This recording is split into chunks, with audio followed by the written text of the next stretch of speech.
we go. We're gonna flip it. Okay, pull it over. Whoa. There we go.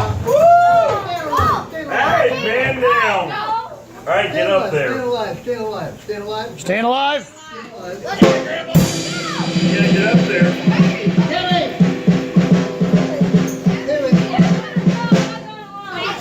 Got it?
Hope y'all had fun. One more time, clap your hands for Norman Brown.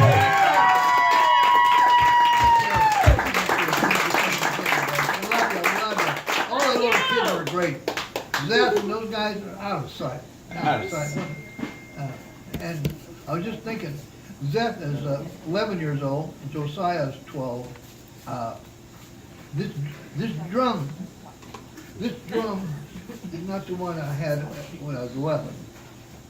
I was dancing on this drum when I was 11 years old. I was tap dancing and drumming. Hey, are you a rookie? Mic up. Come on. What's it? And this wood that I'm carrying here is 70 years old, this piece of wood that my drums are sitting on. My dad carried these things. At 12 years old, I was in New York City on radio. We lived in Pawhuska, Oklahoma.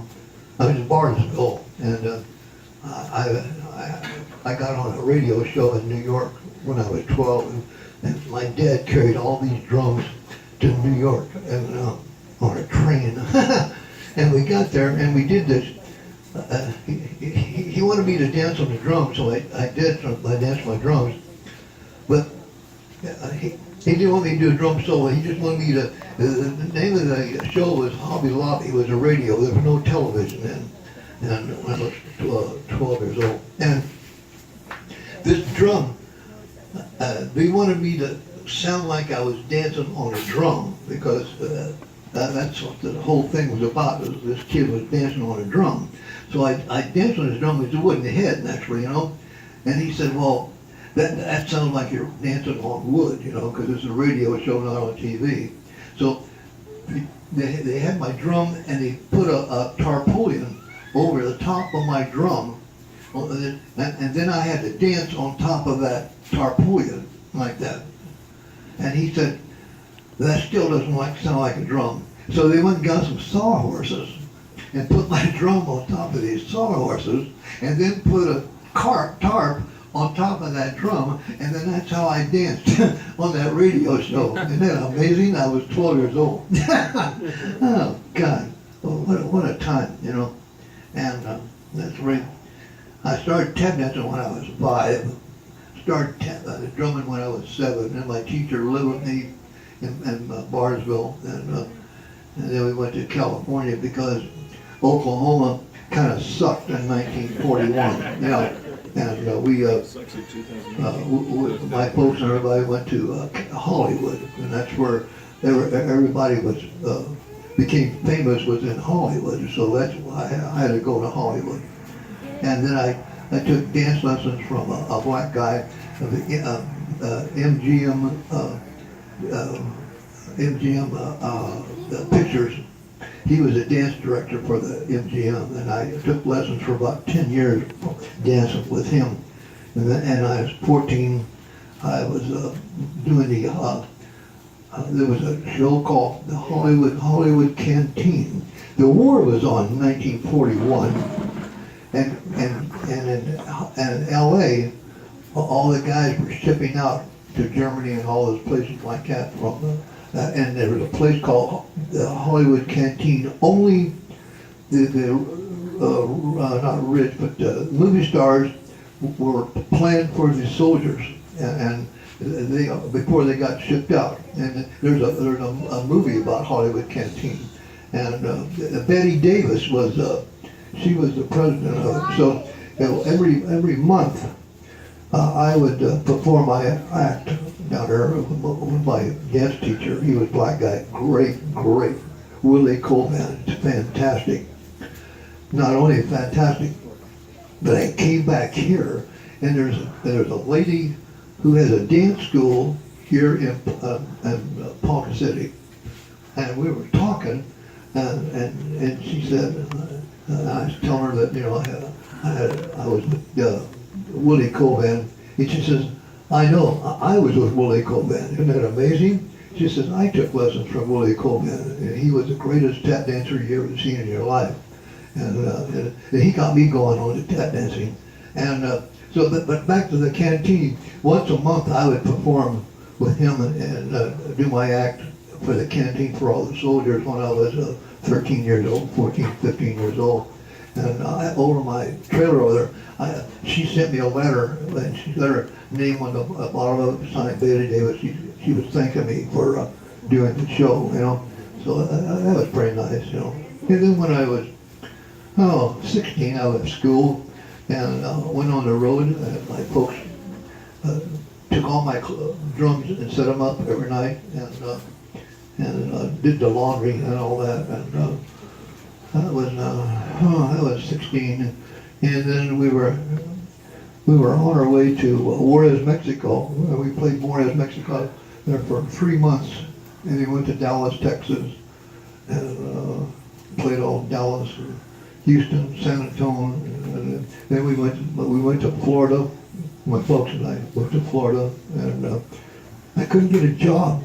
It was winter time, and I couldn't get a job down there because in New York, all the Jewish people, they go to Miami, Florida during the winter time because it's nice down there, and all the clubs were all packed. You know, they were really packed, and I went to all the agents in town knocking on their doors, and they said, "Well, we're all booked up for the winter. Sorry, kid, you know." And I said, "Okay." But this one agent said, "Well, you know what? If if you're pretty good," he said, "you can." They have a Damon Runyon Cancer Fund at the Orpheum Theater there in Miami. He said that's going to be tomorrow night. And Walter Winchell, who was the greatest and the biggest newspaper reporter in the world, Walter Winchell. And the guy said, if you go down there, he says, try to rehearse with the band, and if you can get a chance to get on the show, he says, go ahead and do on the show. No money. There was no money in it. But he says, everybody in town is going to be there. All the agents and everybody in town are going to be there. So we went down, and I rehearsed with the band. We had about 18-piece orchestra, and at the Orpheum Theater, and Dean Martin and Jerry Lewis were just getting started, and they were just awesome. You talk about funny. Dean Martin was good looking, and they were on for about an hour, and I had to follow them, but I was in the wings, and the MC was said, is there anybody that could dance? And I said, yeah, I can dance, you know. And he said, well, you get out there, how long's your act? I said, it's about 15 minutes. He said, well, get out there and play for 2 minutes and then get off the stage. You know, I said, okay. So I knew if I got out there, he had to get a hook, get me off, you know what I mean? So I ran out there, and they had my drums pulled out like there was a rope on each side, see, and stage guys, they pull these, because you can't stop, you have to, you can't be around trying to fix things, it's got to be permanent. So I had ropes on each end of my sleeve, the guys would pull it out and then pull it back, you know, and then my drums would, after I tap dance first, and then I do a drum solo, and then I push this button, act like I broke it, and it blows down, and then I would jump on top of the drum and tap dance, and then jump off and do the splits. But that's when I could really jump around. My days of jumping is gone. But we, so I followed Dean Martin and Jerry Lewis, and I tap danced, and I was doing good, and then I come back and did, well, Walter Winchell, he just came in the door, and he introduced me to the people. He called me Norman Brown, the dancing drummer, and he introduced me, but he stood right over here like this, like you guys over there. He's standing like that, maybe a little closer to me, and watched me tap dance, and then doing the drum solo. He watched me. Well, I get to the end of my drum solo, and I pushed that button, and he didn't know what the hell was happening, you know, and my drum turned over. He thought I really broke him. He comes over and stands in front of the drum and holds it and turns around to me and says, "Kid, go ahead. I got the drums. Don't worry. Finish your drum solo." You know, and I'm going, Mr. Mitchell, you know, no, let it go down. He said, "It's all right, kid. It's okay. I got it. Finish it." I had a hell of a time making it let it go with it, you know. And I couldn't have done it any better. I couldn't have timed it any better. I couldn't have rehearsed this anything any better. You know what I mean? Because he made me on top of this how it went. So he backed off and the drums went down, and he's standing right here now. You know, and I'm dancing and he's going like, "Wow, this guy's out of sight." You know. And then I threw my. I jumped off the stage, jumped off the drum, you know, and I did the splits, threw my stick down on the floor, it bounced up there like that, spun around, you know, and he shook my hand, you know, and he goes, "Wow, that's amazing," you know. And so I walked off the stage, and the guy that owned the Sands Hotel in Las Vegas, the Italian mafia, he was on the side. He said, "Kid, come over in the morning, and I want to be your agent."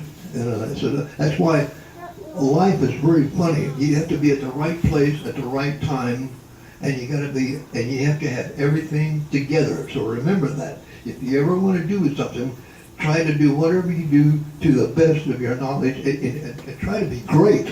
And then you got to be lucky, you know, to find somebody that can, because they're the ones that make you. And so I went over there and we signed a 5-year contract with the agent, Frank Sinnis, out of Cleveland, Ohio.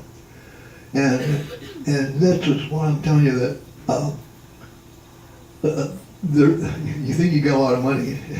These guys they got some kind of money. And finding the right person is amazing. So this agent took how big he was, and sitting there at the desk, you know, and he called New York City, and he said, he called a guy, Al Wilson was in charge of the Palace Theater in New York.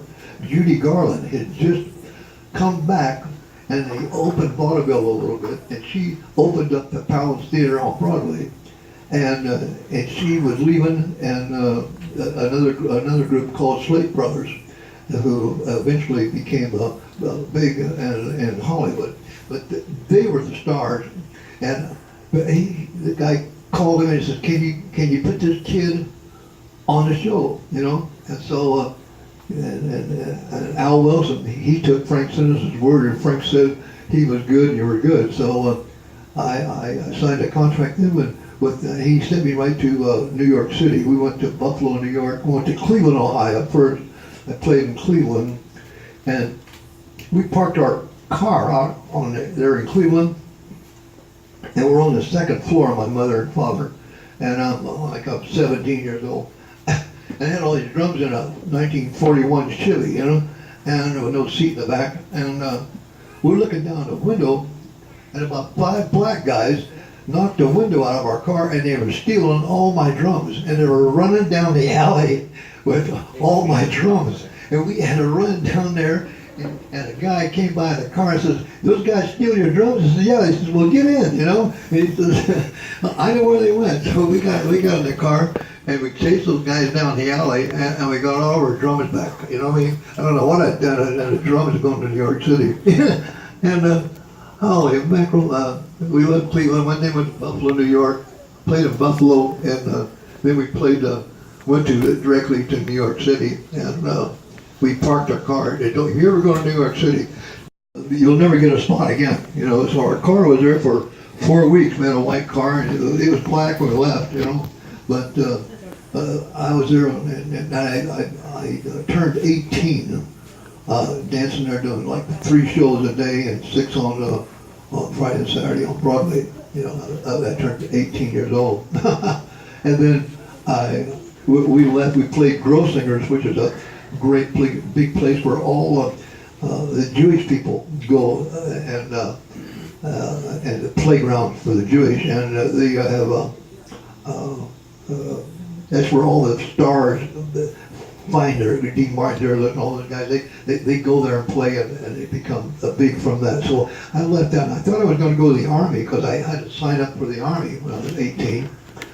and I thought I was going to go to the Army, so we drove back to L.A. I was waiting around. I thought I was going to get drafted, and then 19 turned around. I haven't drafted yet, and then it almost got to be 20, and so I said, well, I better go play again, and I started playing again, and then a lady named Josephine Baker, and there's a movie about her. She was the richest black lady in the world, and this Walter Winchell guy I was telling you about, Walter Winchell, he's in this movie. If you ever get a chance to see the movie of Josephine Baker, richest black lady in the world, and she had a wardrobe of millions and millions of dollars, and that's why she was like Carmen Miranda with fruit on top of her head and all that kind of stuff. And Walter Winchell, he 86'd her out of Ciro's in New York City.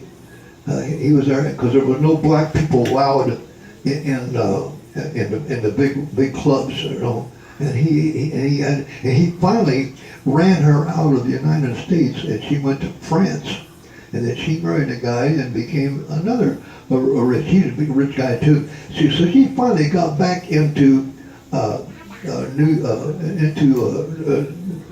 United States, and so she's working there. Oh, she opened up in Hollywood, and I got to be on her show with her, you know, and I was like 21 before I went to service. Joe Louis, the fighter, used to come in every night and see us, and which was terrific. And that's about. Then I went in the Army, and that's what I did in the Army. The same thing I did. I did a show. We were with like a Broadway show, but we were in the Army, and that's what we did in the Army. Then I come back out of the Army, and Korea was the first time that black and whites ever served together. Okay, otherwise the black had their own army, and the whites had their own army. And so we had 28 guys in this show, and half of them were black. And when I got out of the Army, I took two black guys and 2 white guys, and I formed a band, and I did my routine, and the guys and the 4 guys, they were all great too. They could sing. One of the guys were a big tiny little who I got from San Francisco, but he was a ragtime piano player, and he was awesome. I mean, and he when he left me, he went with Lawrence Welk and became a big star with Lawrence Welk for 12, 15 years, and then he got me on the Lawrence Welk show. I did the Lawrence Welk show, and but we were when we had the 4 of us together. The 2 black guys, one of the black guys lived in Camden, New Jersey, and the other guy lived in Watts, Compton. I lived in Compton, and the 2 of us were white. Well, I had to have a job because I didn't have any money to pay for the guys flying back from New York, New Jersey to L.A. You know, and he didn't, and the musicians don't have any money. Their musicians don't have nothing, and so I had to get a job first. So I went around to all the places in Compton and around, and I had gone to school in Compton, and I've been on every TV show there was. And as soon as I mentioned I had black guys in my band, I couldn't get a job. They said, we don't have any black people in here. And I'm going, well, wow, that's we're really good. We've been we're fantastic, you know. I don't care. I don't want any black people in here. So I had to have a job to get the black guys here. So I went to this one little place that it seemed about 150 people, maybe 200, I don't know, about 150. No dance floor, and the stage was smaller than this. But I went to the guy and I said, and there was one guy playing a piano or something, and there was nobody in the club. It was Saturday night, nobody in there. And I went to this guy and I said, hey, I got a band. I'd like a place to play. And he said, well, how much you want? I said, well, there's 4 of us, and for $600, we'll play 5 nights, and 5 hours a night, the 4 of us, for $600. That's the other thing. And the guy said, oh, I can't. I can't pay that. That's too much money. And I go, well, really good. And I said, I'll tell you what I'm going to do. I'm going to write you a check for $600. And I'm going to give you the check. And at the end of the week, if you don't make $600 above what you normally make or something else, you can keep my money. We'll get the hell out of here and everything's fine. The guy said, give me your money. So I wrote him a check for $600. And there's a little old man and his wife, they had a little pizza place in the front, and they made pizza. So he made pizza and cut them in little pieces and sold them for $0.25 around.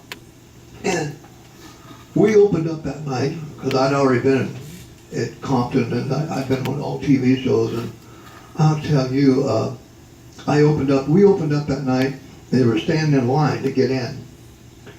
And it was wall to wall, and we fractured them. There was no dancing. We just put 5 hours of show, and I had the piano players laying down on the floor, crossing their legs. On the one on the top, the saxophone player was doing back bends and doing the saxophone upside down. And we did a song called "When the Saints Go Marching In," and we'd march all around the floor, and all the people in the club would get in a line. When the Saints go marching in, and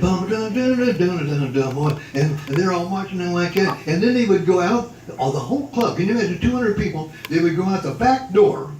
And they would all go out, and there wouldn't be anybody left in the club except me playing on the drums. And they'd go out there and walk around and have a drink out there in the parking lot, and then come in the front door. You know, and I mean, we fractured those goddamn people. He tore my check up the first night. He sold out of beer. He sold out of whiskey. He sold out of everything. And that's how we started with my 4-piece band. And we were there for 8 weeks. And it was wall to wall. And then we left, and he went broke. You know what I mean? But and the only way I could ever get a raise was to quit.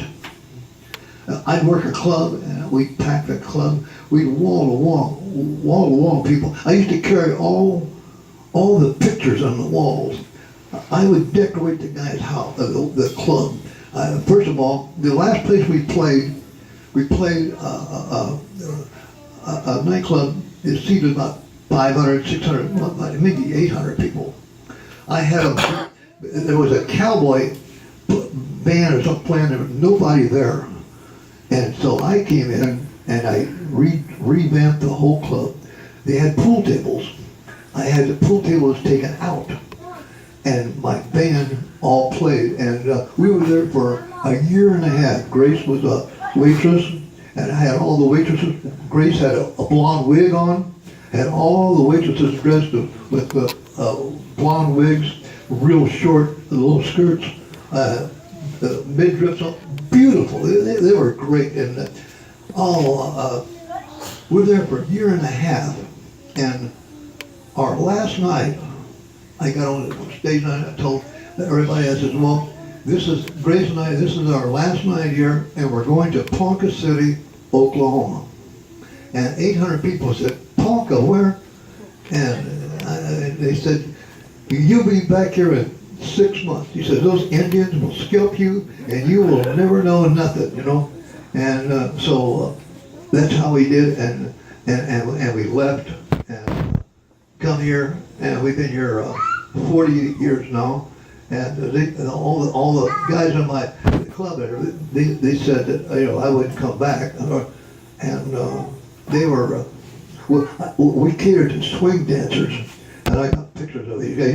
And these swing dancers were fantastic. I don't know if you know about jitterbugging. The jitterbugging where they had bobby socks on, and the guy would take the girl, spin her down the leg, she'd do a handstand, and awesome. And these guys were fantastic, and we played songs for them that was perfect for them. You know, we didn't do any country western. We were all in tuxedos. So then we come back here, and we've been working for 15 years, no days off, 6 nights a week. Even on Mondays, I'd tear everything down and go to another club on the seventh day. And we were a little tired, so we came back here and bought a whole bunch of houses. And I didn't do anything for 2 years except fish. I fished for 2 years. I was 41 years old, and I fished for 2 years. And I got so goddamn tired of fishing, I'm telling you. I told Grace, I said, you know what? I'm 41 years old, and I'm making about $5,000 or $6,000 a month, and everything was all paid for around here.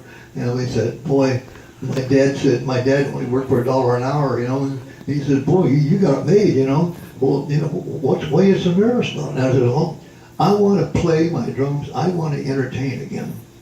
So that's what happened to me on that. I went downtown, and I sat in with the guy, and he said, geez, you're pretty good. I said, okay, thank you. He says, well, why don't you join my band? So I said, okay, how much do you pay? He says, $50 a night, you know, Wednesday, Friday, and Saturday, you know. I said, sounds good to me, you know. So I did that, and then we became the hit of this town. The four of us, him and his brother and everybody, and we were fantastic. But then on Sundays, I had Sundays off, because the town was closed on Sundays. No liquor, nothing open on Sundays. So I went over to a little teeny bar across the street over here on the Osage called the Double Inn Motel. The room was about on the size of this patio, and there was an Indian boy. He was playing and guitar, singing, and the guy was fabulous, fantastic, funny. But he would drink a little bit and get all drunk about 12 o'clock and couldn't tune his guitar, so they had a hell of a time, you know. But we got together, and I sat in with him, and he goes, wow, you're funny. You know, I said, yeah. And he said, you're pretty good. I said, why don't you join me? So he says, okay. He says, well, I can't pay you much money, like $15, you know, for 5 hours, you know what I mean? I said, that sounds good to me. That's really good. And I live in College City. You know, I was driving back from College City. It cost me $20 to drive to town. And we started playing there, him and I did, and they were starting to wall people again, you know. And we got that going there. And the guy that I was working with Wednesday, Friday, and Saturday, he calls me up and told me that I can't work on Sundays. He said, I don't want you to work over there on Sundays. You're working with me Wednesday, Friday, and Saturday. I said, well, I'm only making $15 on Sunday. Well, he said, I don't want you to work over there. I said, well, you know, you start paying me like $5,000 a week or something like that, we can talk business. And I mean, I won't play on Sundays. But he said, well, why don't you just come down and get your drums, and you know, I want to fire you. So he fired me. And so then I go back over to Double Inn, and I said, I just got fired over there because I want to work on Sundays for $15, you know. And I said, do you think there's any way that I could play with Jimmy, you know? And Jimmy and I are pretty good, you know. And he said, well, I don't know what I can pay $15 on. That's too much money, you know. And I said, well, I'll just play with Jimmy, period. You know, and if you make some money, then fine, give me some money. So Jimmy and I start playing. There's a Double Inn.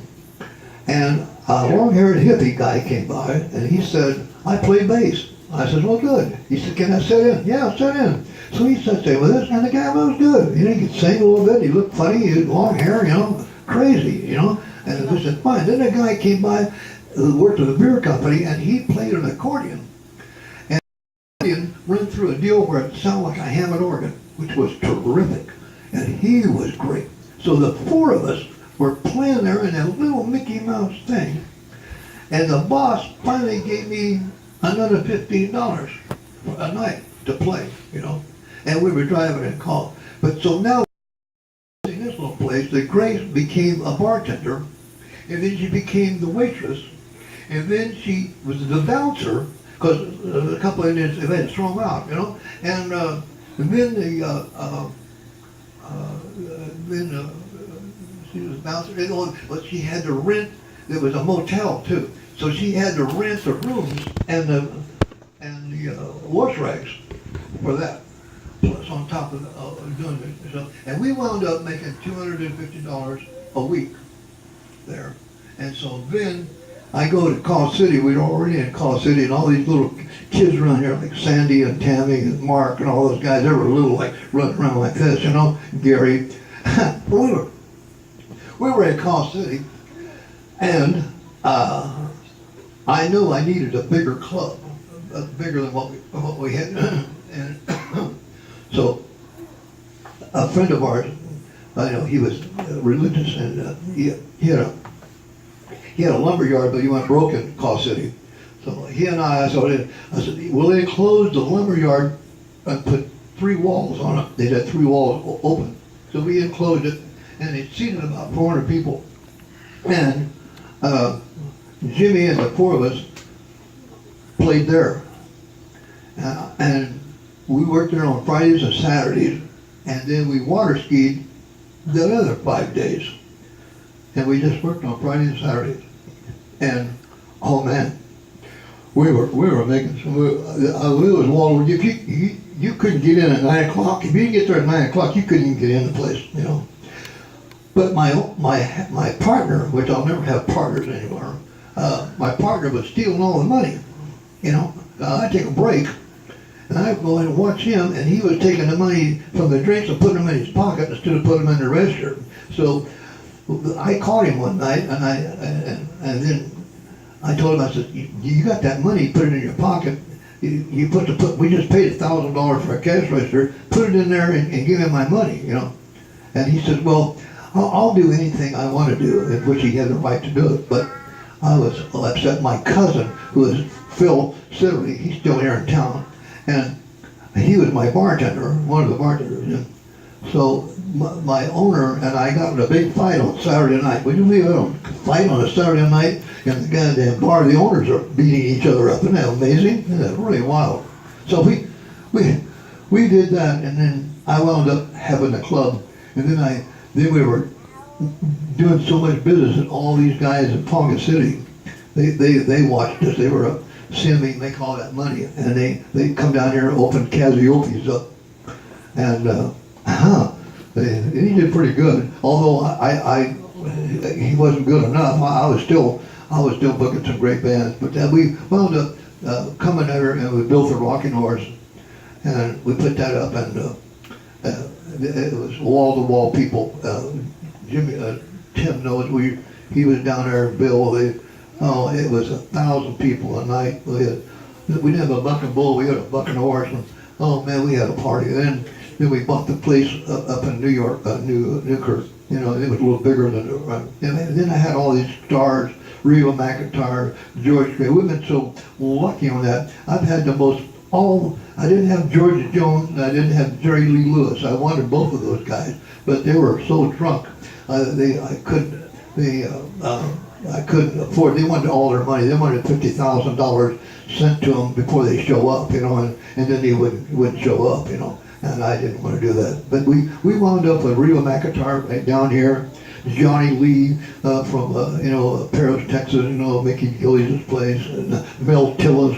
He flew in his jet, and the big old cars, and then Johnny Paycheck.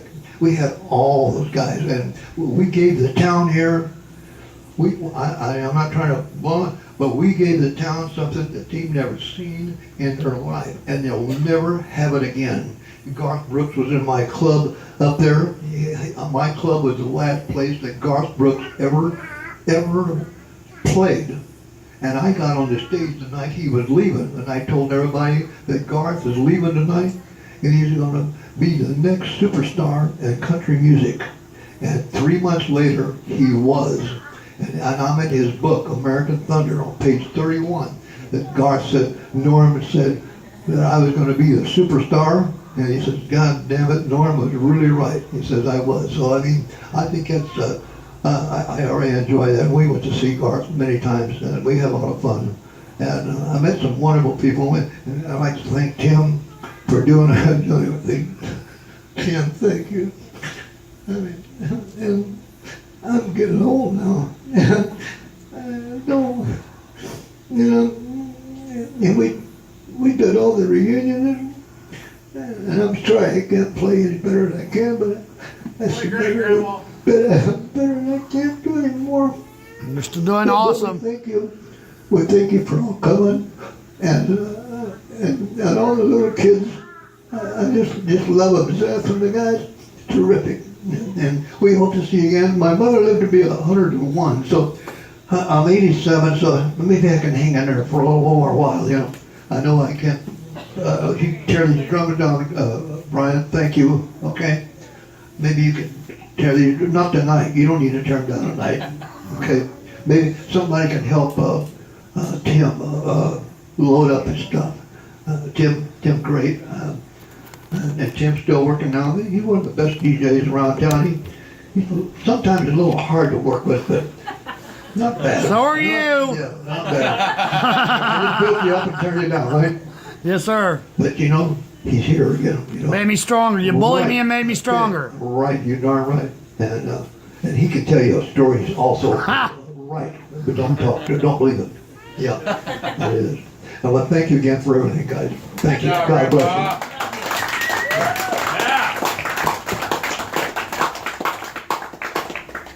Tough.